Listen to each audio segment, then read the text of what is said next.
সবাইকে প্রণাম, নমস্কার। সাপ্তাহিক গীতা পাঠের আসরে সবাইকে স্বাগত জানাচ্ছি। আমরা ষোড়শ অধ্যায় দৈব অসুর সম্পত্তি বিভাগযোগ অধ্যায়ে ছিলাম। সেখানে 16 নম্বর পর্যন্ত পূর্বদিন আমাদের পাঠ সম্পূর্ণ হয়েছে। আজকে 17 নম্বর থেকে সর্বশেষ চেষ্টা করব 24 নম্বর পর্যন্ত আমাদের এই অধ্যায়টা শেষ করে দেওয়ার জন্য। আজকে একটি বিশেষ দিন। আমাদের পরম গুরু, জগৎশ্রেষ্ঠ গুরু শ্রীকৃষ্ণ ভগবানের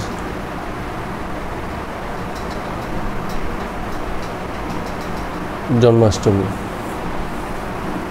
তো আমাদের যথার্থ শ্রদ্ধা, প্রেম তার প্রতি জানিয়ে আমাদের পাঠ শুরু করছি, কারণ তাকেই আমরা বছর ভরে অধ্যয়ন এবং তার সম্পর্কে জানি, বুঝি, তার কথাই শুনি। তো চলুন আমরা প্রথমে 17 নম্বর শ্লোকটাতে কি বলছে সেটাতে যাই। 17 নম্বর শ্লোকে বলা হলো যে আত্মশ্লাঘাযুক্ত অবিনয়ী ধনমানের গর্বে বিমূঢ় সেই আসুর প্রকৃতির ব্যক্তিগণ দম্ভ প্রকাশ করিয়া অবিধিপূর্বক নামমাত্র যজ্ঞ করে। কথা হচ্ছে, যজ্ঞ যখন হয়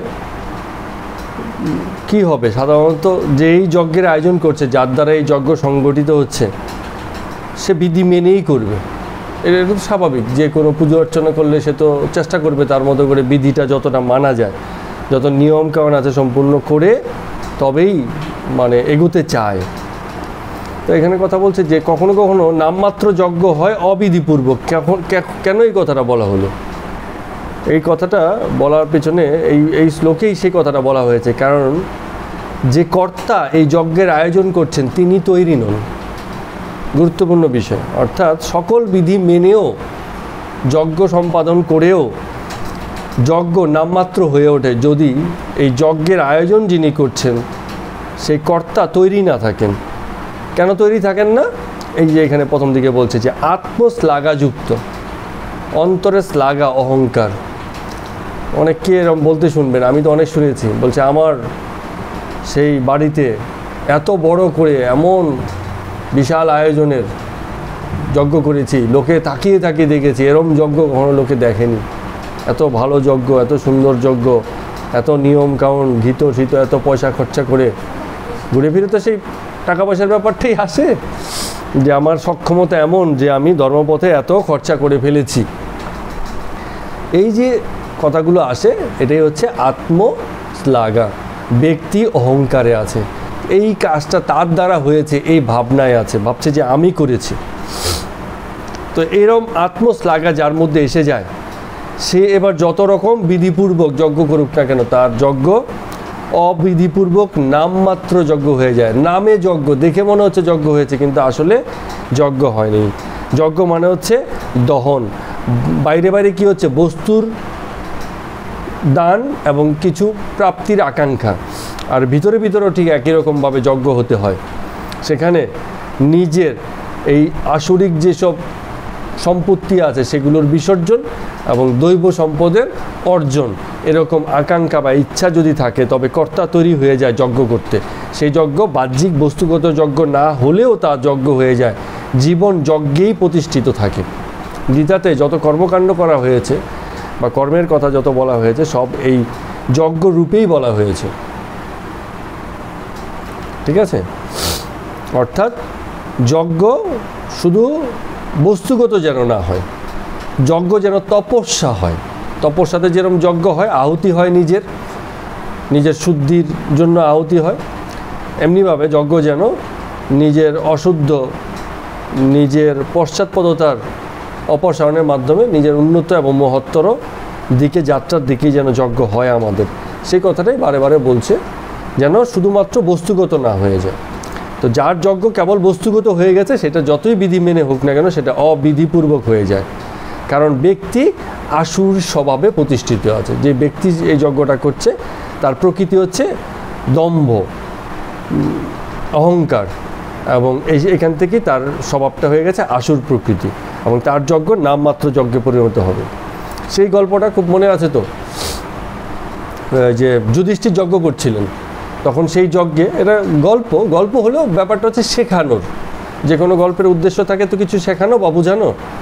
বলছে সেই যজ্ঞে একটা ওই নকুল মানে কি বেজি এসছিল, যার অর্ধেক শরীর স্বর্ণবর্ণ মানে হচ্ছে সোনালি রং হয়ে গেছে। সে বেজি এসে সেই যজ্ঞে ঘোরাঘুরি খাচ্ছে। তো সবাই তখন তাকে জিজ্ঞেস করছে, বেজি তো অ্যাকচুয়ালি কথা বলতে পারে না, এটা গল্প অর্থে বলছে, যে জিজ্ঞেস করছে তুমি বেজি এরকম মানে যজ্ঞের মাটিতে কালিতে ঝুলিতে ছাইয়ে এরকম ঘোরাঘুরি করছো, কারণটা কি? বলছে একটাই কারণ, যে আমার এই শরীরের যে অর্ধ শরীর যে আমার সোনালী বর্ণ নিয়েছে, আমি চাই আমার পূর্ণ শরীরটাই এই সোনালী বর্ণ বা স্বর্ণরূপ লাভ করুক। কিন্তু তেমন যজ্ঞস্থান আমি আর পাচ্ছি না যেখান থেকে আমার এই শরীরটা সোনালী বর্ণ লাভ করবে। তো এত বড় যজ্ঞ হয়েছে, যুধিষ্ঠির যজ্ঞ করেছে, সেই যজ্ঞে গড়াগড়ি খেয়েও মানে আমাদের সেই নকুল বা বেজিটার গায়ের রং সোনালী বর্ণ হলো না, সবাই স্তম্ভিত হয়ে গেছে। তখন এই যে নকুল ছিল সে তার গল্পটা বলছে যে আমি একটা ব্রাহ্মণের গৃহে আমি গিয়েছিলাম, এবং সেখান থেকে আমার এই শরীরের বর্ণ এরম হয়েছে। কি করে হলো? বলা হয়েছে একটা অভাবী ব্রাহ্মণ, যার সে সময় ভিক্ষান্ন জুটছে না কোনোভাবে, তারা 3-4 দিনের মানে সেই ব্রাহ্মণ ঘরে কে গেছিল? ব্রাহ্মণী, তার পুত্র এবং তার পুত্রবধূ, 4 জন। তো কোনোভাবে তারা কোনো অন্ন দানা জোগাড় করেছে সেদিনকের মতো, তো জোগাড় করে সেটাকে রান্না করেছে। আর সেই পথে তখন অপর একজন সন্ন্যাসী ব্রাহ্মণ সেই পথ দিয়ে যাচ্ছিলেন, এবং যেহেতু সে সময় অভাব চলছে, ফলে তারও মানে পেটের খাবারের জোগান নেই। তো সে তখন ব্রাহ্মণ গৃহ দেখে তার কাছ থেকে অন্ন প্রার্থনা করেছে। এখন তারাও 3 দিন 4 দিন না খেয়ে আছে, কোনোরকম কিছু অন্ন সামান্য জোগাড় হয়েছে, তার রান্না হয়েছে, আবার উপরন্তু একজন অতিথি ব্রাহ্মণ তাদের কাছে এসে গেছেন। তখন ওই বাড়িতে যেটা হয়েছিল, সেই ব্রাহ্মণ এবং ব্রাহ্মণী তারা ঠিক করলো, প্রথমে ব্রাহ্মণ ঠিক করলেন যে তিনি তার ভাগের যে অন্নটা আছে সেটা ওই সেই অতিথিকে দেবেন। তো তিনি সেটা অতিথিকে দিলেন। এখন অতিথি এত ক্ষুধার্ত ছিল, এটুকুনো খাওয়ার পরে বলছে যে আমার তো তাতে মানে কিছু হলো না, আমার আরও মানে ক্ষুধার অগ্নি আরও জঠরাগ্নি আরও প্রজ্বলিত হয়ে গেছে, আমাকে আরও দাও। তখন ব্রাহ্মণী কী করলেন? তার ভাগেরটা দিয়ে দিলেন, কিন্তু তাতেও তার ক্ষুধার নিবৃত্ত হচ্ছে না। পুত্র তখন তার ভাগেরটা দিয়ে দিলেন, এবং এক পর্যায়ে পুত্রবধূও তার ভাগেরটা দিয়ে অতিথির আপ্যায়ন করলেন, এবং অতিথি খেয়ে চলে গেল। তো 3 দিন 4 দিন না খাওয়া ছিল, তাদের সেদিনের খাবারও তারা জোটেনি। তো তারা সেই রাত্রিরে অনাহারে মৃত্যুবরণ করল। তাতেও অতিথি সৎকারে ভারতের সংস্কৃতি এত মানে উজ্জ্বল, এত শক্তিশালী, যে অতিথির আপ্যায়নে সে কিন্তু কখনোই পিছুপা হয়নি। সে আপ্যায়ন করেছে, নিজের মৃত্যুকে বরণ করেছে, তারপর আপ্যায়ন করেছে। এখন সেই গৃহে যখন এই বেজি বা নকুলটা ঘুরতে ঘুরতে খাবারের খোঁজে গেছে, তার থেকে 2-1টা কণা শস্য দানা খাবার, ভাতের কণা সেখানটা পড়েছিল, এবং সেটা গ্রহণ করা মাত্র যেটুকু সে গ্রহণ করেছে তাতেই তার শরীরে অর্ধেক সুবর্ণ হয়ে গিয়েছিল, সোনালি রং নিয়েছিল। তখন সে বুঝতে পেরেছে এ তো মানে সাধারণ মানে অন্ন নয়।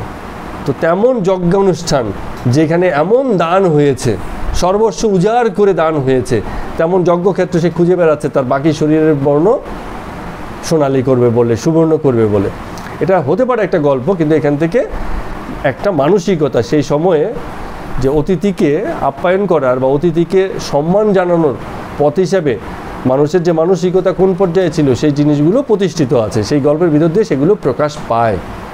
এরকম হয়েছে।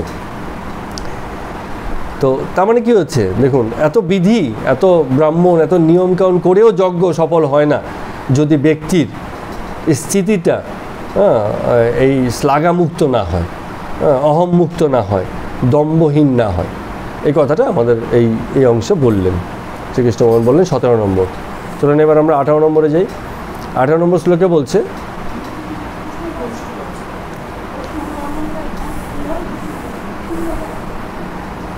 বলছে 18 নম্বর বলছে, সাধুগণের অসুয়াকারী সেই সকল ব্যক্তি। সাধুগণের অসুয়াকারী, অসুয়া কথাটার অর্থ কি জানা আছে? জানা নেই। এই শব্দটাকে বিপরীত শব্দ করলে হয় অনসুয়া। এটা একটা নাম, অনেক সময় অনেক মেয়েদের নাম হয় অনসুয়া। অসুয়া, অনসুয়া। অসুয়া কথাটা মানে হচ্ছে হিংসা, নিন্দা, হ্যাঁ, অপরের গুণকে অস্বীকার করা। কেউ একজন গুণী আছে বলে ও কি গুণী, মানে আমরা স্বীকার করতে রাজি নই তার গুণটাকে, এমন অবস্থা। তাহলে অসুয়া হচ্ছে হিংসা, নিন্দা, পরগুণ অস্বীকার। আর অনসুয়া হচ্ছে যে ব্যক্তির মধ্যে হিংসা, নিন্দা এবং পরগুণ অস্বীকার করার ভাব নেই, এমন যে ব্যক্তি তাকে বলা হচ্ছে অনসুয়া। তো সাধুগণের অসুয়াকারী, তার মানে সাধুগণকে অসুয়া বা হিংসা করছে বা নিন্দা করছে এমন ব্যক্তি। সাধুগণের অসুয়াকারী এমন ব্যক্তি। এখন এটা তো আমরা মানে আমি নিজেও অনেক শুনেছি, আমার সামনেই বলেছে, আমি অনেক সময় প্রতিবাদও করেছি, বলে সব ভণ্ড সাধু। বলে আপনি কী করে বুঝলেন সব ভণ্ড সাধু?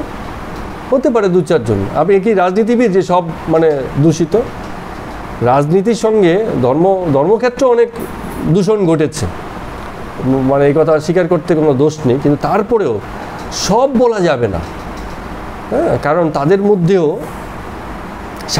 সাধুতার যে আশ্রয় 2-4 জন ভণ্ডই নিতে পারে, কিন্তু বাকি যারা নেয় তারা কিন্তু ভণ্ডামি করার জন্য সাধুতার আশ্রয় নিতে পারে না। কেউ কেউ ভেগ ধরতে পারে, ছদ্মবেশ ধরতে পারে, যে সাধুতার নাম নিয়ে যদি কিছু আয় রোজগার বা কিছু তার যে কোনো উদ্দেশ্য, যেমনই কিছু দুরভূষণদি যদি তার থাকে সেগুলো সে পূরণ করার জন্য ভেগ বা ছদ্মবেশ নিতে পারে সাধু।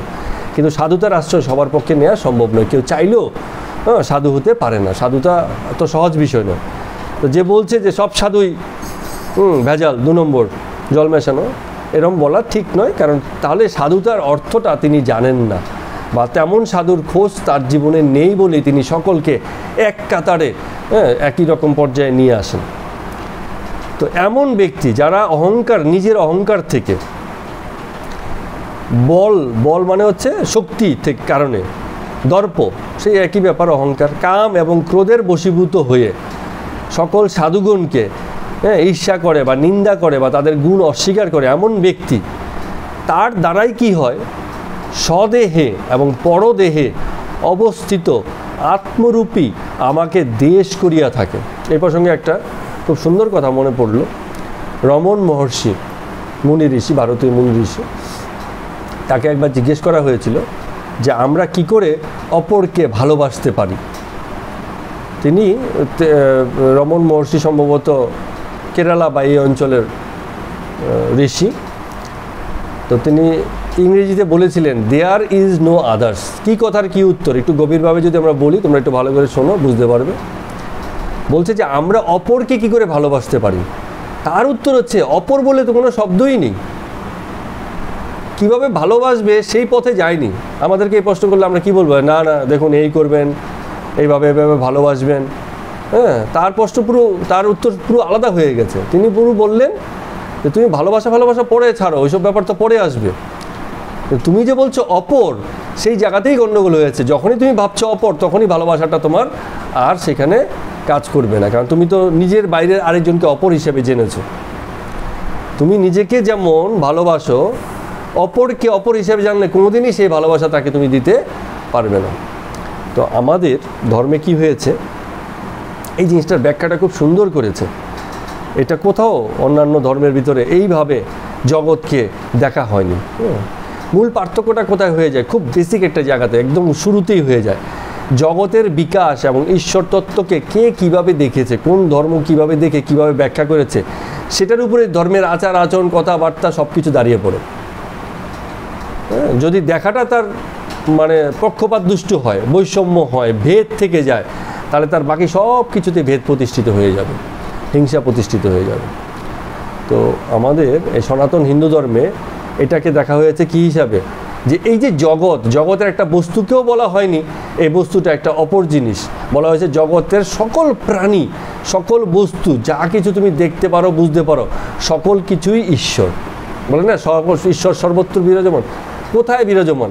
আমরা বলছি পেনটার মধ্যে কি আছে, এই পেনটাতেও আছে ঈশ্বর তত্ত্ব আছে। ঈশ্বর মানে বিষয়টা এই নয় যে যখন আমি একটা কল্পনা করছি একটা আলাদা শক্তি, আলাদা একটা স্থিতি, আলাদা কোনো ব্যক্তি, এরম কল্পনা যখন হয়ে যায়, আমার ভিন্ন যখন আমি ঈশ্বরকে আলাদা করে দেখি, তখন কি হয়, ঈশ্বর এক আর আমি আরেক, এই বোধ এসে যায়, এই ভাবনা এসে যায়। এবং এই যে বেদ, এই বেদ থেকে বাকি যা কিছু হবে কোথাও সমতা প্রতিষ্ঠিত হবে না। তো যখন সনাতন ধর্ম তার সৃষ্টিতত্ত্ব ব্যাখ্যা করছে, বলছে সেই ঈশ্বরই জগৎরূপে পরিবর্তিত হয়েছেন, বিস্তার লাভ করেছেন। এটাকে আরও সুন্দর ভাষায় বলে বিভূতি। জগৎ যে, সে হচ্ছে ঈশ্বরেরই বিভূতি, ঈশ্বরই রূপান্তরিত হয়েছেন। যা একদিন শুধু তত্ত্ব তো ছিল, তা আজকে বস্তুগত হয়েছে। তো বস্তু আর তত্ত্ব আলাদা নয়, আমরা তো আলাদা ভেবে নিয়েছি।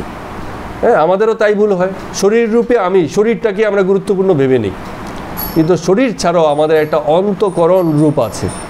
সেই অন্তঃকরণটা যদি আমরা না চিনতে পারি, তাহলে কিন্তু আমরা এই দুইকে এক ধরতে পারবো না। আর এক যদি না হয়, তাহলে কিন্তু আমরা এই যে সৃষ্টিতত্ত্ব, এটা বুঝতেই ভুল করে ফেলবো। তো সর্বত্র ঈশ্বর বিরাজমান, এ কথার অর্থ হচ্ছে তিনি এই জগৎরূপে, মনুষ্যরূপে, বস্তুরূপে যা কিছু আছে জগতে, তাতেই রূপান্তরিত হয়েছেন, তিনিই রূপান্তরিত হয়েছেন। এখানে তিনি আলাদা করে কিছু সৃষ্টি করেননি। ঠিক আছে, এইভাবে ব্যাখ্যা করেছেন। তো এই জন্য বলছে স্বদেহে এবং পরদেহে। স্বদেহে মানে কি, আমার নিজের দেহে, আর পরদেহে মানে হচ্ছে আরেকজনের দেহে। দুজনকে আমরা আলাদা দেখছি, কিন্তু এক তিনিই সব জায়গাতে আছেন, একটা বস্তুতেও আছেন। আমরা অনেক সময় ছোটোবেলায় এই করতাম, এরকম হয়েছিল, আমাদের সঙ্গেও হয়েছিল যে ছোটোবেলায় পথ চলতে গিয়ে কী হয়, লোকে কী করে, এই একটা ইটের টুকরো পড়ে আছে তো লাত মেরে এটাকে দূরে সরিয়ে দিল। আমাদের সেই সময় যারা বয়োজ্যেষ্ঠ ছিল বলছে এরকম করবি না, ওতেও নারায়ণ আছে। এই যে আমরা শিলাখণ্ডে নারায়ণ, এটা প্রতীক হিসাবে নিয়েছি তাকে। কেন নিয়েছি? আদিমতার কারণে। এই যে শিলা, জন্ম পৃথিবীর সৃষ্টি থেকে শিলার মানে অবস্থান, সেই একই শিলাই আজকে আছে। তো আমরা কি করছি, এইটাকে সেই আদিমতার কারণে, আদি অস্তিত্বের কারণে সম্মান জানাচ্ছি, যে এটা বুঝি আমাদেরই সেই নারায়ণেরই স্বরূপ, যিনি আদিতে আছেন। তাই তো হয়েছে, তিনিই তো প্রবর্তিত হয়েছেন সব কিছুতে, কোনো কিছুই ম্যানমেড না। এই কথাটা খুব গুরুত্বপূর্ণ। আমরা অনেক সময় বলি না এটা প্রাকৃতিক, এটা মানুষের তৈরি। একটা জিনিসও মানুষের তৈরি না, not a single thing. Computer, laptop, mobile, যা কিছু তৈরি হয়েছে সব প্রকৃতিতেই ছিল, সেগুলোকে রিঅ্যাসেম্বল করা হয়েছে, নতুন করে অ্যাসেম্বল করে একটা জিনিস দিয়ে একটা জিনিস তৈরি করেছে। এই যে বাড়িটা মানুষের তৈরি, এই যে ইট কোথা থেকে তৈরি হলো, বালি সিমেন্ট কোথা থেকে তৈরি হলো, প্রাকৃতিকভাবেই ছিল। এগুলোকে আমরা রিকনস্ট্রাকশন করেছি মাত্র, আমাদের তৈরি কিছু নয়। ম্যানমেড বলে কিছু হয় না, সব কিছু প্রাকৃতিক। এই জগতে যা কিছু আছে সব প্রাকৃতিক, সবই ঈশ্বর সৃষ্ট। ঈশ্বর ইটসেলফ, ঈশ্বর নিজেই এই জগৎ রূপে আছেন। সে প্রকৃতি রূপেও আছেন, আবার বস্তু রূপেও আছেন। যদি বলি মানুষের রিঅ্যাসেম্বল থিং, তাতেও তিনিই আছেন, তার বাইরে কিছু নেই। ফলে এই যে অভেদ, অভেদ মানে হচ্ছে কোথাও কোনো ভেদ নেই, সব এক, ভাগের কোনো জায়গায় দেখেনি। এই যে একত্ব প্রতিষ্ঠিত হলো এই জগৎ সৃষ্টির কারণের ব্যাখ্যাতে, এই একত্বই জগতে প্রতিষ্ঠিত হয়েছে। ফলে এই জগৎকে সনাতন দর্শন সব অভিন্ন স্বরূপে দেখেছে। অনেক সময় বলে না যে আমরা তো একই ঈশ্বরের সন্তান, সুতরাং আমরা ভাই ভাই। আরে ভাই ভাই তো নয়, ভাই ভাইও আলাদা। মায়ের কাছে দুটিই সন্তান, বলবে এক আর দুই, কিন্তু ঈশ্বরের কাছে এক আর দুই নয়, ইটসেলফ তিনি। ভাগ করবেন কি? আমি আমাকে কি করে ভাগ করব? দুই বলে কিছু নেই, তাহলে এককে আর দুই করবো কি করে? কিন্তু যখনই আমি বলছি দুই আছে, অদ্বিতীয়, অদ্বিতীয় মানে হচ্ছে দুই নেই তার। এরকম আমরা যদি বলি যে দুটো তিনটে পাঁচটা সব আসলে এক, এই কথাটার মধ্যে একতা প্রতিষ্ঠিত হয় না। যখনই 2 3 5 7 10 হিসেব করব, তখনই ভেদ হয়ে গেছে। ওটাকে যতই বলি না কেন, এক আর হবে না। যে কারণে যারা বলে মানুষ মানুষ ভাই ভাই, আবার এই ভাই আবার একজন ভাইকে হত্যা করে ফেলতে পারছে। কেন ফেলতে পারছে? কারণ সে আলাদা দেখেছে। ভাই হিসেবে দেখেছে, ভাই নয় অভিন্ন সত্তা, তুমিও যা আমিও তাই, অংশ মাত্র, এই বৃহতের একটা ক্ষুদ্র অংশ মাত্র। এই যে বৃহৎ অস্তিত্ব জগতে আছে তারই ক্ষুদ্র অংশ হিসেবে আমাদের প্রতিষ্ঠা, তোমার একটা প্রতিষ্ঠা আমার একটা প্রতিষ্ঠা, সেই অংশে হ্যাঁ সকল জলকণা মিলেই সাগরটা হয়েছে। একটা জলকণাকে কেউ সাগর বলবে না, সবটা মিলেই সাগর। তো এই এরকম অভিন্ন অভেদ দর্শন যখন সনাতনের মধ্যে এসছে, তখন সে বলছে যে যারা ওই যে সাধু হিসেবে বলছে সকল সাধু খারাপ, আমার দেহ তোমার দেহ, পরদেহ, আপন পর ভেদ, হ্যাঁ অনেক সময় আমরা বলি না আপনের জন্য করবে না তো কার জন্য করবে, হিন্দিতে আসে হ্যাঁ আপনা তো আপনাই হতা হে। খুব ফালতু কথা, এগুলো খুবই বাজে কথা। এখন যে আপন বোধে প্রতিষ্ঠা তার কাছে এটা খুব গুরুত্বপূর্ণ কথা। বলছে আমার মা আমাকে এই থেকে বঞ্চিত করলো, বাবা আমাকে ওই দিল না, হ্যাঁ আমি তো কি পর নাকি আপন নাকি, হ্যাঁ এরকম। তো এই যে আপন পরের যে ভেদ, এই যে যা কিছু বলা হলো, এই সবের ভিতর দিয়ে ব্যক্তিগততা প্রকাশ পেয়েছে, যে কথাটা আমরা বারবার বলছি। ব্যক্তি তার নিজের সাপেক্ষে জগৎকে দেখছে, তখন ব্যক্তিগততা প্রতিষ্ঠিত হয়ে যায়। কিন্তু শ্রীকৃষ্ণ ভগবান এখানে বলছেন, খুব সুন্দরভাবে বলছেন যে স্বদেহ এবং পরদেহে সে যখন মানে আমাকে দেখতে পায় না, আত্মারূপী আমাকে দেখতে পায় না, তখনই তার মধ্যে দেশ এবং বিভেদ তৈরি হয়ে যায়, এবং সেই ব্যক্তির পক্ষেই অন্য কাউকে হত্যা করা সম্ভব। যে এই একত্বকে দেখে তার পক্ষে কোনোদিন কাউকে হত্যা করাই সম্ভব না। গাছের ফল পেরে খেলে গাছকে কি হত্যা করা হয়? তা নয়, ঠিক আছে? বা কখনো গাছও যদি খেয়ে নিই, সেখানেও জন্ম এবং পুনর্জন্মের চক্র চলে। কিছু আছে আপনার কি বলে এটাকে, মানে এক বর্ষী মানে হচ্ছে একটা বছরই বাঁচবে, দ্বিতীয় বছর আর সে বাঁচবে না, এরকম। আবার কিছু আছে বহুবর্ষী উদ্ভিদ, অনেক অনেক বছরকাল বেঁচে থাকে। আর এগুলোকে আরও রেকটিফাই করা হয়েছে। কিভাবে রেকটিফাই করা হয়েছে? বলছে এই যে একটা গাছের হত্যাও হত্যা, একটা প্রাণী হত্যাও হত্যা, তাহলে পার্থক্যটা কোথায় গাছের হত্যা প্রাণী হত্যার মধ্যে? বলো, আমরা এর আগে কয়েকবার আলোচনা করেছিলাম।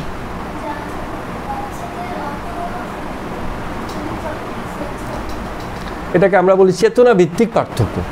মূল পার্থক্যটা হয়ে গেছে কোথায়? চেতনার জায়গাতে। যত উন্নততর প্রাণী তত তার চেতনা বিকশিত, তার মধ্যে সুখ দুঃখের বোধ ভীষণ রকম তীব্র হয়, আবেগের খেলাটা ভীষণ রকম চলে। আর যত নিম্ন শ্রেণীর প্রাণী তাতে সুখ দুঃখের বোধ আবেগের খেলা ততটা চলে না। ভয়, ভীতি, হিংসা, প্রেম এগুলো ওইসব প্রাণীর মধ্যে কাজ করে না। একটা কুকুরের মধ্যে যে প্রেম দেখা যায়, একটা নেড়ির ভিতরে, একটা শামুকের মধ্যে, হ্যাঁ শুঁয়োপোকার মধ্যে দেখা যাবে? শুঁয়োপোকা কারোর সাথে প্রেম করেছে দেখা যাবে? এরকম তো দেখা যাবে না। তো এখন যার মধ্যে এই প্রেম বোধ আছে, সে আরেকজনকে এই প্রেম বোধ দিয়ে যাচাই করতে পারবে, বিচার করতে পারবে। সাপ সবাইকেই দংশন করবে, তার মধ্যে ওই বলে না যে দুধ কলা দিয়ে সাপ পুষেছি, কেন এই কথাটা বলে? কারণ এতকাল দুধ কলা দিয়ে খাইয়ে পড়েছে, পরে সে মালিক কি আবার দংশন করে ফেলেছে। কারণ কি? সে বেদ বোঝে না, প্রেম বোঝে না তার। তো যে বোঝে সে তখন অন্যকে এই প্রেম ভিত্তিক মূল্যায়ন করে।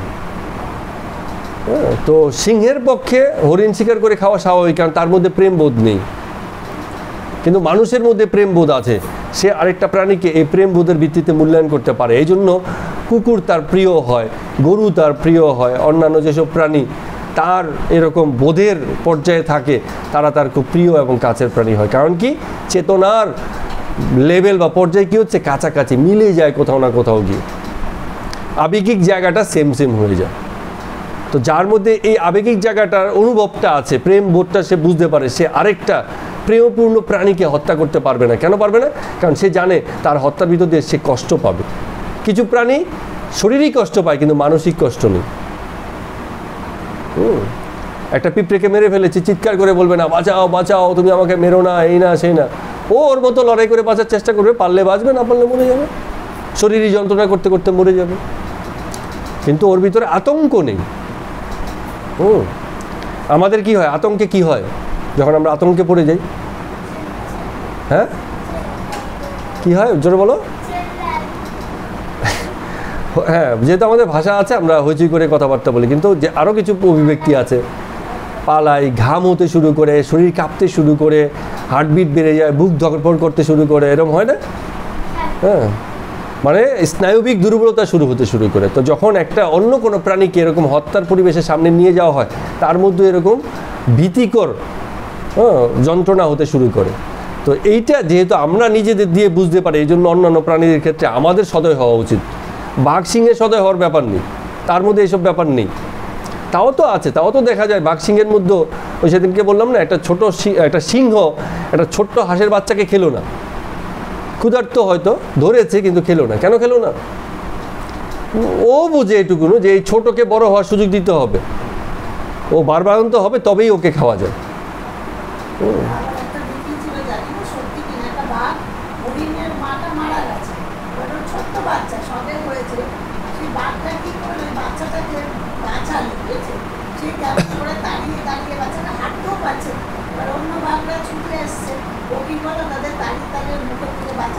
জঙ্গলে নিয়ে গেল। এইবার যখন একটু বড় হলো, হাঁটতে শিখলো, বাঘ যেখানে যেখানে যেত না, ওই সঙ্গে সঙ্গে ওর সঙ্গে সঙ্গে যেত। আবার যদি অন্য বাঘরা আসতো, ও কিন্তু বাচ্চাটাকে বসে ওর তারিখটা পাহারা দিয়ে রাখতো। তারপরে দেখুন চেতনার বিকাশ এইসবের মধ্যেও হয়ে যাচ্ছে, যাকে আমরা পশু শ্রেষ্ঠ বলি। মানে পশুর সকল গুণ যার মধ্যে আছে। পশু বাঘ সিংহকে তো বলা হয় পশুর শ্রেষ্ঠ, পশুর রাজা, তার মধ্যেও চেতনার প্রকাশ ঘটে যায়। তা আমরা যারা মানুষ এই চেতনাতেই দাঁড়িয়ে আছে, তাদের মধ্যে এই চেতনা ভিত্তিক বিচার তো অবশ্যই থাকা উচিত। ঠিক আছে, এখান থেকে কথাগুলো বলছে। তো যার মধ্যে দেশ, অহংকার, দম্ভ এসব ব্যাপার থাকে, তার মধ্যে কিন্তু এই চেতনার মধ্যে থেকেও সে অজ্ঞান এবং অচেতন হয়ে যায়। এই ব্যক্তিকে বলা হয় অচেতন। এবং তখন সে দেশ করতে শিখে, বিদ্বেষ করতে থাকে শিখে, কারণ সে ভাবে আমি আর আমার পুষ্টি আর অপর এবং অপরের ধ্বংস, এরকম একটা ভাবনা থেকে সে প্রভাবিত হয়। তো এই ভেদ এসে যায়। এই কথাটা সুন্দরভাবে বললো যে স্বদেহ এবং পরদেহের মধ্যে ভেদ করতে শিখে। আত্মরূপী, আত্মা যে সকল জায়গাতে সমানরূপী আছে, কম বেশি পরিমাণে না। এই ছোটো বাচ্চা বলে তার মধ্যে আত্মা কম, বড় বাচ্চা আত্মা বেশি, বিষয়গুলো এরকম না। আত্মার কোনো পরিমাণ কোয়ান্টিটি হয় না, তার শুধুমাত্র অস্তিত্ব হয়, সে শুধু থাকে। কত বেশি পরিমাণে থাকবে, কত কম পরিমাণে থাকবে, সেসব ব্যাপার হয় না। ঠিক আছে, এই যে আমরা অনেক সময় বলি না যে মানুষের সক্ষমতা, এখন সক্ষমতা মানুষের শক্তি কম বেশি হতে পারে, কেউ দীর্ঘদেহী, কেউ ছোটোদেহী হতে পারে, কিন্তু সক্ষমতার লেভেল সবার সমান। সক্ষমতা হচ্ছে ঈশ্বর প্রদত্ত জিনিস, যে সে নিজের অস্তিত্বকে টিকিয়ে রাখার জন্য তার যা করণীয় সে করার গুণ তার মধ্যে আছে। করবে কি করবে না সেটা তার উপর, সে চয়েসটা তার উপর, কিন্তু এই সক্ষমতাটা তার মধ্যে আছে, সে অ্যাবেল, সে পারে সেটা। ওই অ্যাবিলিটিটার নামই হচ্ছে ঈশ্বরত্ব, যেটা প্রত্যেকটা মানুষের মধ্যেই আছে এই গুণ স্বরূপে। আচ্ছা, চলুন আমরা এবার 19 নম্বরে যাই। বলছে এই রূপ দেশ পরবশ, দেশ মানে হচ্ছে হিংসা, বশবর্তী হয়ে, ক্রূরমতি, ক্রূর মানে কি নিষ্ঠুরতা, নরাধম, নরাধম হচ্ছে নর হিসেবে যারা অধম হয়ে গেল, আসুর পুরুষগণকে আমি সংসারে আসুর জুনিতে পুনঃ পুনঃ নিক্ষেপ করে থাকি। এটা অর্থ হচ্ছে জন্মমৃত্যু চক্রে সে এমনভাবে আটকে থাকে যে মনুষ্যরূপে জন্ম নিয়ে এই মহা যে অস্তিত্বের সঙ্গে নিজেকে একীভূত করা, সেই সুযোগটাই তার সারা জীবনে আর মানে হয় না। কারণ তাকে সুযোগ দেওয়া হলে কি দেখা গেছে, সে বারে বারে সেই একই রকমই পশুবৃত্তিতেই থাকে। তাহলে ঠিক আছে, তাহলে তুমি পশুর মতোই তোমার জীবন তোমার চলুক। আচ্ছা, 20 নম্বরে যাই এবার। বলছে হে কন্তেয়, এই সকল মূঢ় ব্যক্তি জন্মে জন্মে আসুরি যোনি প্রাপ্ত হয় এবং আমাকে না পাইয়া শেষে আরও অধোগতি প্রাপ্ত হয়। জীবনেই হয়ে যায়, অন্য জন্ম তো বাদই দিন, একই জীবনে তার এত অধোগতি হয়ে যায়, এত অধপতন হয়ে যায় এবং এত কষ্টপ্রাপ্ত হয় তার, যে আর বলবার নয়। তো এই উচ্চতাকে, এই চেতনা ভিত্তিক জীবনকে যে প্রতিষ্ঠিত করতে পেরেছে, তার জীবন যতটা ফুলের মতো সৌরভ হয়েছে, নিজের যেমন ফুটেছে প্লাস অন্যদেরকেও আনন্দ দিয়েছে। যার জীবন চেতনা ভিত্তিক হয়েছে সে নিজে যেমন ফুটেছে, তো দেখতে তাকে ভালো লেগেছে, তার কাছে গেলে ভালো লেগেছে, তার কথা শুনলে ভালো লেগেছে, তার কাছ থেকে মানুষ উপকার পেয়েছে, নিজেও সুন্দর হয়েছে প্লাস অপরকেও সেই সৌন্দর্যের মাধ্যমে হিত করতে পেরেছে, এমন জীবন। 21 নম্বরে যাই আমরা। বলছে কাম, ক্রোধ এবং লোভ এই তিনটি নরকের দ্বারস্বরূপ। কাম, কাম মানে হচ্ছে কামনা, তবে কামনার আমরা একটু রেকটিফাই করে দেওয়া ভালো। কাম এখানে মন্দার্থে ব্যবহার হয়েছে। কাম মানে হচ্ছে কামনা, কামনা মানে হচ্ছে কর্মের প্রতি প্রবৃত্তি বা ইচ্ছা। তো সেই কর্মটা যখন মন্দ হয় তখন সেই কামনাকে আমরা কি বলেছি, নিকৃষ্ট কামনা। আর যদি ভালো হয় ঠিক আছে, সেটা একটা শক্তি হিসাবে কাজ করে কাম। তো সাধু পুরুষরা কী করে, প্রত্যেকের মধ্যে কামের জাগরণ হয়, প্রত্যেকের মধ্যে, এতে কোনো ভুল নেই। যে সন্ন্যাসী হয়েছে তার মধ্যেও কামের জাগরণ হয়, কিন্তু কামকে উচ্চতর বা মহত্তর দিকে প্রবাহিত করে দেয় তারা, পশুর দিকে, পশুভিত্তিক আচরণের দিকে, আর এটা হচ্ছে মহত্তর দিকে। তো সেই অর্থে বলছে যখন এটা পাশবিক হয়ে যায় তখন সেই কামটা হচ্ছে নরকের দ্বারস্বরূপ। ক্রোধ, যে লোভ রাগ, সেটাও সেই একই রকম নরকের দ্বারস্বরূপ। ইহারা আত্মার বিনাশের মূল। তো আত্মা যে আমাদের মধ্যে আছে তাকে আবিষ্কার যে আমরা করব, সেই পথে বাধা হয়ে যায়। সুতরাং এই তিনটিকে ত্যাগ করিবে। এটা অর্জুনকে খুব আন্তরিকভাবে বলছেন তিনি, যে আমি সহৃদতার সাথে তোমাকে বলছি যে তুমি এই তিনটে জিনিস, কাম, ক্রোধ এবং লোভ, এই তিনটেকে তুমি ত্যাগ করো। 22 নম্বরে বলছে, হে কন্তেয়, নরকের দাসস্বরূপ এই তিনটি কাম, ক্রোধ, লোভ হইতে মুক্ত হইলে মানুষ আপনার সাধনপূর্বক পরম গতি প্রাপ্ত হয়। কিছুই লাগবে না, নিজেকে সংশোধন করলেই সব হয়ে যায়। কোথাও যেতে হবে না, কারো কাছে যেতে হবে না। শুধু এই যে যা কিছু বলা হচ্ছে গীতার আশ্রয় করে, এগুলো জীবনে ধীরে ধীরে, একবারে হবে না, ধীরে ধীরে এইসব জিনিসের প্রতিফলন জীবনে যদি ঘটানো যায়, শুধু বইয়ের কথা, শ্রীকৃষ্ণের কথা এসব নয়, এগুলোকে জীবনে যদি ঢালা যায়, কখনো ঢেলে দেওয়া যায়, এসব আশ্রয়ে যদি জীবন প্রকাশিত হতে থাকে, তাহলে জীবনে এমনি মানে পরম গতি লাভ হয়ে যায়। এগুলো করার সাধনাটাই জীবনে করতে হয়। জীবন মানেই হচ্ছে এই পরম গতি প্রাপ্ত হওয়ার জন্য, মোক্ষ লাভের জন্য সাধনা সবসময় চলছে। সাধনা অসতেরও চলছে, সতেরও চলছে। অসতের চলছে স্লো, ধীরে, প্রচ্ছন্ন, আর সতের জোরদার চলছে সাধনা। 23 নম্বরে বলছে, যে ব্যক্তি শাস্ত্রবিধি ত্যাগ করিয়া স্বেচ্ছাচারী হইয়া কর্মের নিবৃত্ত হয়, সে সিদ্ধি লাভ করিতে পারে না, তাহার শান্তি সুখ হয় না, মোক্ষ লাভও হয় না। ঠিক কথাই বলছে। কারণ প্রথম কথা হচ্ছে মানুষের নিজের মধ্যেও চেতনা ভিত্তিক বিকাশ কম বেশি আছে। এটা আমি এর আগেও বলেছিলাম যে আছে, সুযোগ সবার মধ্যেই আছে, কিন্তু শাস্ত্র জানলে কি হয়, তার পদস্খলনটা হয় না। মানে আমি সৎপথেই চলি, অনেক লোক কি আছে দেখবেন সৎপথে চলে, কিন্তু সৎপথে চলতে চলতেও মাঝে মাঝে তার কি হয়ে যায়, ভুল পথে, ঘটনাচক্রে, বা পরিস্থিতির কারণে এরকম কিন্তু হয়ে যায়। কারণ সেই সময়ে কর্তব্য অকর্তব্য নির্ধারণে তার মধ্যে আত্মবিশ্বাস দাঁড়ায় না, শেষ পর্যন্ত দাঁড়ায় না। সে পরিস্থিতির কারণে হয়তো বাধা, মানে পরিস্থিতির কাছে কি করে, নতি স্বীকার করে ফেলে বিভিন্নভাবে। কিন্তু যে শাস্ত্র জানে তার এই ভিতরটা শক্ত হয়ে যায়। হ্যাঁ, সে তখন কিন্তু তাকে টলানো খুব সহজ ব্যাপার হয় না, যেহেতু সে শাস্ত্র জেনেছে। হ্যাঁ, এইসব বিষয়ে কখন কোন পরিস্থিতিতে কী করণীয় আছে, এসব ব্যাপারে সে পরিষ্কার জানে, দ্বিধা নেই। হ্যাঁ, কেউ কেউ আছে ইন্টেনশন গুড, আর সে গুডেরই প্র্যাকটিস করে। একবার এক মহারাজ আমাকে বলছিলেন, বলে যে দেখবে যে অনেক সময় অনেক জায়গাতেই অনেক, এই যে বললেন না, আমরা বলি না যে সাধুরা মানে হয়ে যায়, দুষ্ট হয়ে যায়, বা সাধু মাত্রই ভেজাল, সব সাধুই 2 নম্বর জালি, এরম যে লোকে বলে। কারণ এরম হয়েছে জগতে, এই সাধুতার আশ্রয়ে, সাধুতার বেগ নিয়ে অনেকে অনেক অপকর্ম করেছে। তো রামকৃষ্ণ মিশন মঠে দেখবেন কোনো সাধুর নামে একটা সামান্য স্ক্যান্ডাল নেই। কারণ কি? কারণ তাদের সাধুতা প্রতি মুহূর্তের আশ্রয়। কারো মনে যদি কোনো কুভাব আসেও, প্রতি মুহূর্তেই সাধুতার আশ্রয়, সাধুতার প্র্যাকটিস হয়তো হতে হতে হতে হতে একসময় এই ব্যাপারটা জীবন থেকে একেবারেই দূরে সরে যায়, আর আসেই না, রিপিটেড হয় না। হ্যাঁ, যেমন আমি একটা আমার ব্যক্তিগত অভিজ্ঞতার কথা থেকে বলছি। যখন থেকে মাংস খাওয়া আমি ছেড়ে দিয়েছি, প্রথম কী হতো, ছেড়ে দেওয়ার পর একটুখানি টান আসতো, মনে হতো যে ঠিক আছে, কি হবে, না হয় খেয়ে নিলাম, লুকিয়ে খেয়ে নিলে কী হবে, বাইরে গিয়ে লুকিয়ে খেয়ে নিলাম। হ্যাঁ, তো খুব মানে রেজিস্ট করতে হতো তখন ব্যাপারগুলোকে। অর্থাৎ কোথাও যাচ্ছি, হয়তো কোনো একটা রেস্টুরেন্টের পাশ দিয়ে সুন্দর গন্ধ বেরিয়েছে, বিশেষ করে এই যে আছে সোয়া বাজারের পথ দিয়ে আমরা আসি, তো মানে রাস্তা পুরো মাতোয়ারা করে ফেলে। কী যেন নামটা, মানে খুব কবিরাজি খুব বিখ্যাত চলে। তো মানুষের কি হয়, এই যে প্রলোভন, জগৎ বিষয়ে আকর্ষণ, সেগুলোকে পার করে যাওয়াটা খুব কঠিন। কিন্তু প্রথম প্রথম তার একটু কষ্ট হয় পার করতে করতে। এক সময় এই প্র্যাকটিসটা যখন নিরন্তর চলে, এক সময় তার উল্টো ভাব চলে আসে, তখন আকর্ষণ তো দূরের কথা, বিকর্ষণ হয়ে যায়। লোকে কি করে তখন ওই জায়গাটা এড়িয়ে যায়, যে ওই গন্ধটা আমার এখন আর ভালো লাগে না। প্রথম প্রথম তার কষ্ট হতো এড়াতে, আর তখন কি হয়, সে ওই গন্ধটাকেই নিতে পারে না, ওখান থেকে সে এড়িয়ে যায়।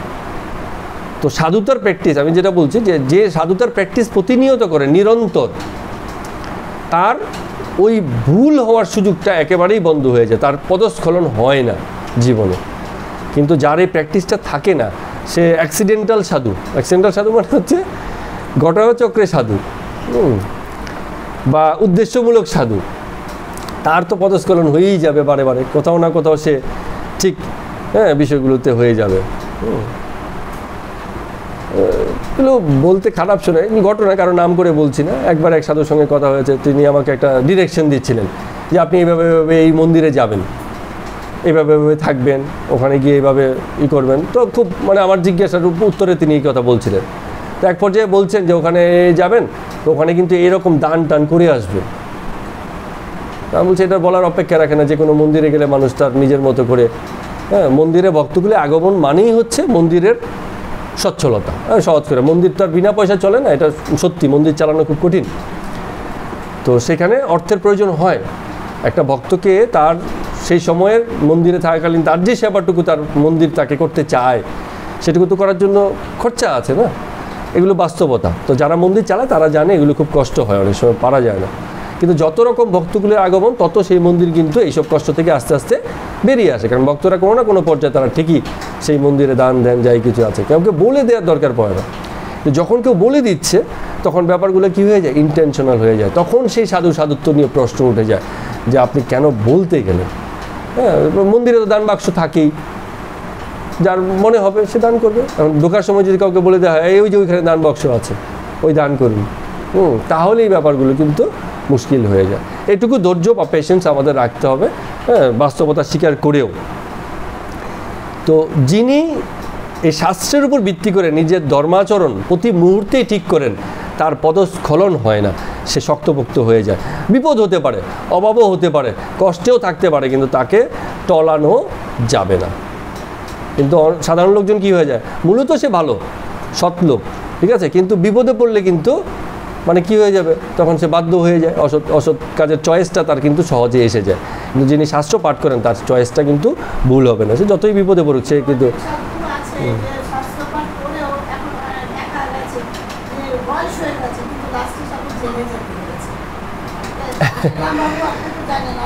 হ্যাঁ হ্যাঁ হ্যাঁ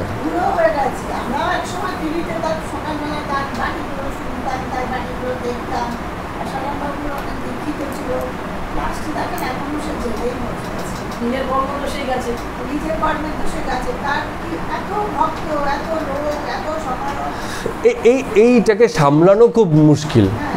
সাধু যখন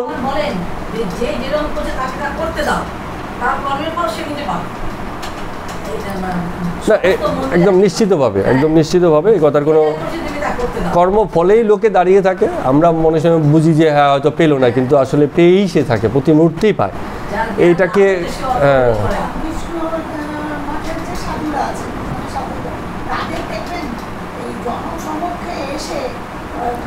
ইন্টারেকশন কম, মানে দূরত্ব। হ্যাঁ, কারণ জানে এই হচ্ছে গৃহস্থ আর এই হচ্ছে সন্ন্যাসী জীবন, এক করে ফেললে চলবে না। হ্যাঁ হ্যাঁ, একটাই জায়গা আছে, আমি বলছি, আপনার সাংসারিক দুঃখ কষ্টের কথা যখন আমি শুনবো আর তার ব্যক্তিগত সমাধান দেওয়ার চেষ্টা করবো, ব্যক্তিগত সমাধান, তখনই গণ্ডগোলটা। সাধুরও গণ্ডগোল, ওই শিষ্যেরও গণ্ডগোল, ঠিক আছে। সমাধান হবে সার্বজনীন, অর্থাৎ তোমার যা সমস্যা এটা তোমার একার সমস্যা না, সবার সমস্যা। সুতরাং আমার যা বক্তব্য হবে এটা সবার জন্যই হবে, তোমার একার ব্যক্তিগত হবে না। হ্যাঁ, এই যে নেতামন্ত্রীরা পাস করার জন্য বড় বড় সাধুর কাছে যায়, অর্থ কি, ওই সাধুর প্রতিপত্তি আছে, সে হয়তো কাউকে বলে দিলে সে একটা সুবিধা পাবে। এই সব সুবিধার যোগান যেসব সাধু দেবে, তারা নিজেরাও গণ্ডগোলে পড়বে, আর যাদেরকে দেবে তারা তো গণ্ডগোলে আছেই।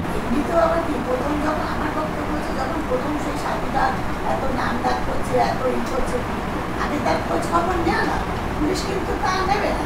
দেখছে তার কাছে লোক, কাতারে কাতারে লোক, সে এদেশ ঘুরে বেড়াচ্ছে, ওদের ঘুরে বেড়াচ্ছে, এত ভক্ত, এত লোকটা যে আদৌ কোথা থেকে এসছে, তিলক কেটে বড় বড় মালা পরে, এই করে হার করে লাস্টে দেখা যাবে কি না তিনি একজন অফিসার ছিলেন, রিটায়ার করে এই পদে এসে পয়সা নিতে পারেন।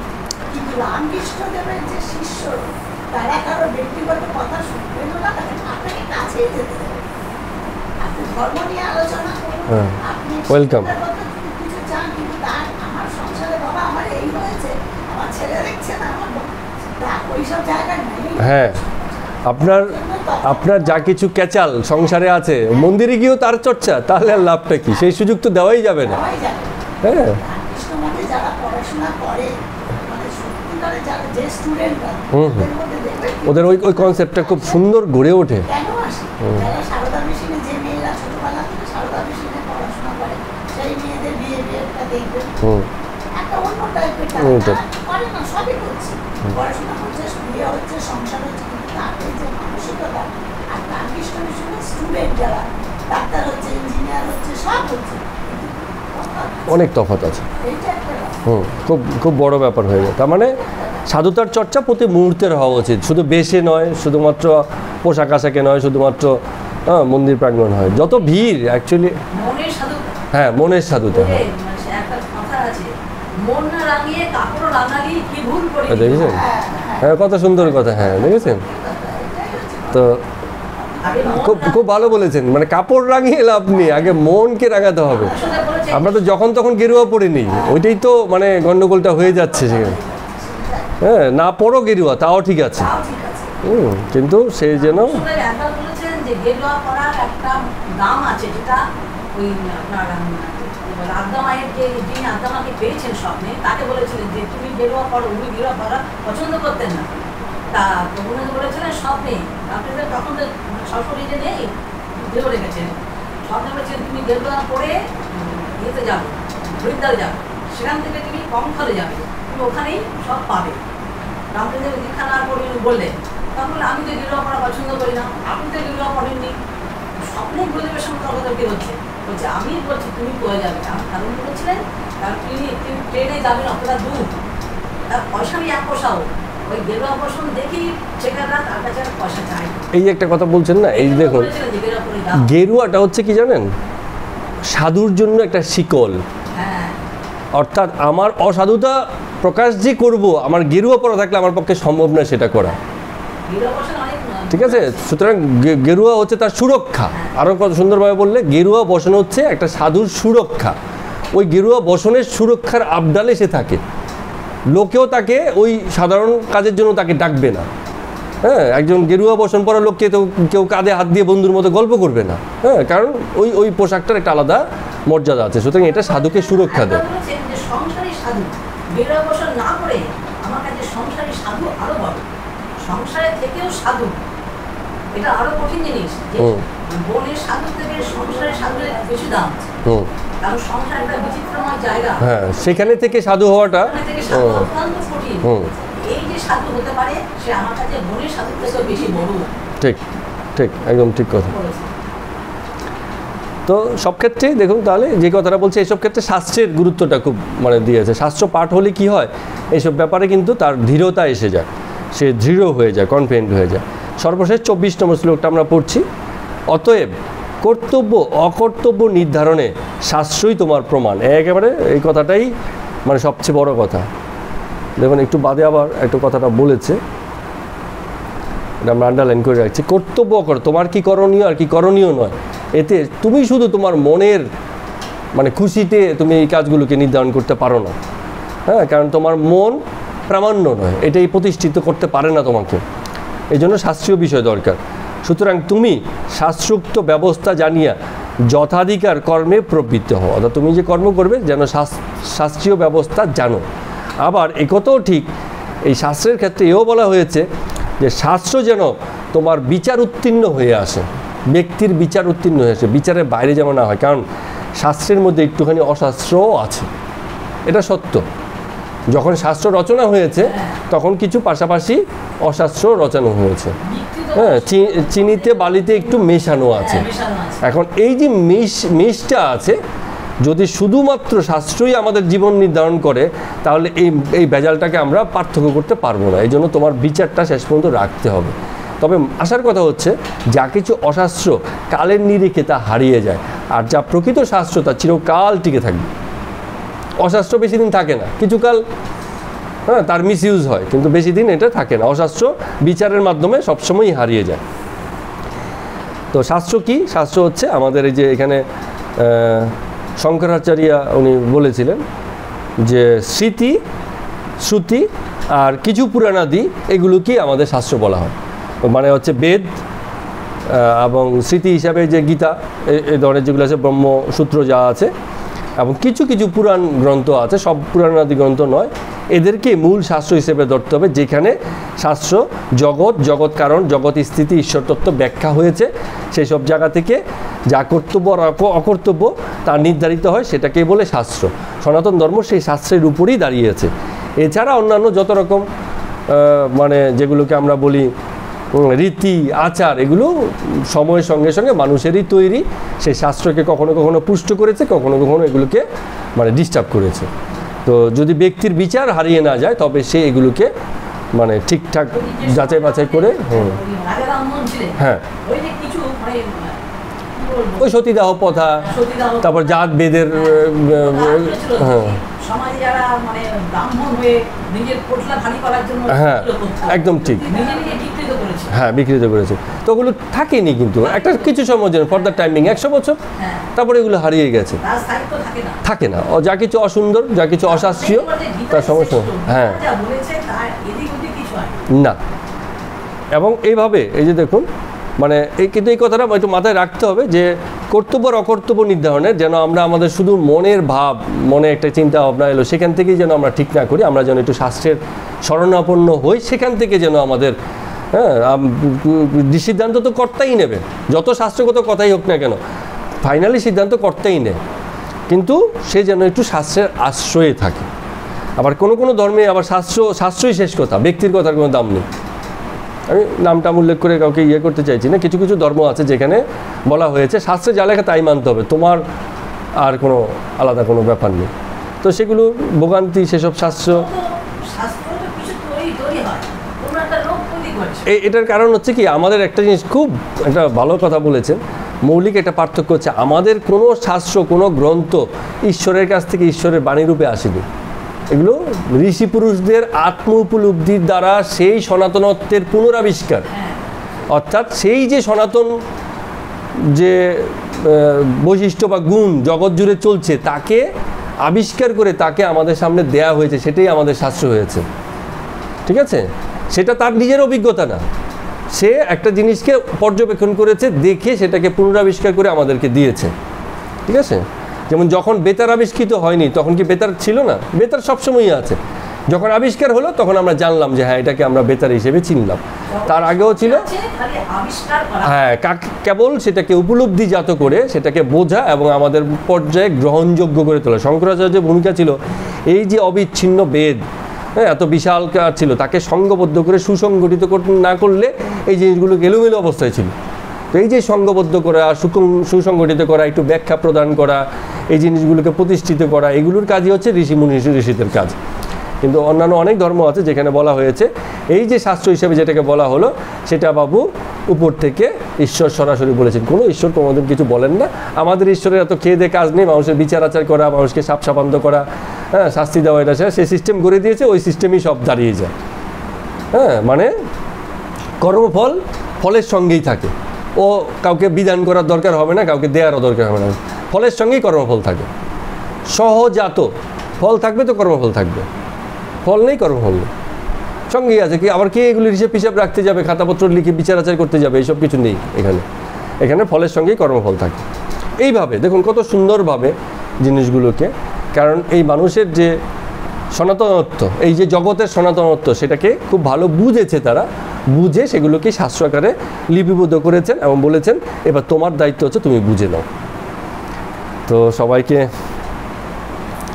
ধন্যবাদ, প্রণাম। আজকের মতো গীতা পাঠ এখানে শেষ করছি।